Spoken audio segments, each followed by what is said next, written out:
I just saw a statement by George+Osborne, who is Britain's Chancellor of the Exchequer, right? The guy, this is what he said. I cannot believe this. He said that tax hikes and spending cuts are now going to be necessary to offset the shock of Brexit. Tax hikes and spending cuts. It is almost bizarre in its level of lack of comprehension. It is almost like so twisted to the point that I'm wondering if the guy was just throwing it out there as a scare tactic. I mean, he has to understand, as ideologically disposed as this guy might be, let's say, into hard money, Austrian economics, monetarism, as practiced currently by the world's central banks, as deep as he is into that, he has to know. It seems to me impossible, no matter how warped your frame of reference is for economics, he has to understand that that would be disastrous for the British economy, and it would not offset any shock, if there is any shock. It doesn't seem to be right now, but he would definitely inject a shock with that so-called remedy. But it goes to show you that if the guy's serious, it goes to show you how deeply, deeply perverted current mainstream economics really is.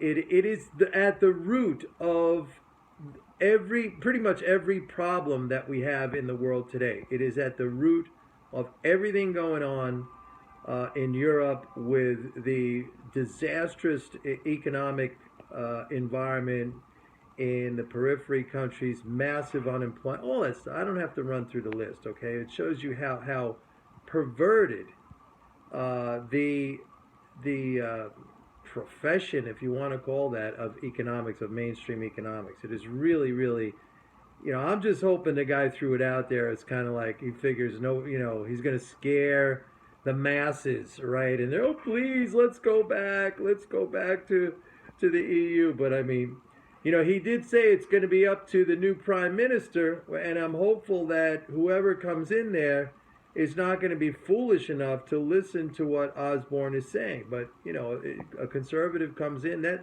that's their shtick, man, that whole fiscal responsibility shtick, which is fiscal irresponsibility. I mean, the Brexit vote in Britain was really driven by the whole immigration issue, not so much the economic issue. If it was an economic issue in any sense, it was because the dissatisfaction, what the underclasses were feeling economically. They pointed to the migrants as a scapegoat, right? So, but the problem really was the EU and its economic construction or structure, really, that was built on austerity, and everything was designed to sustain the German export model at the expense of everybody else. Everybody else. And the migration, as I said before, the migration from the southern tier countries into Britain, it was a convenient way for Germany to kind of dump off the social problems onto Britain. Nobody was going from Britain to Greece to get a job, right? I said that earlier.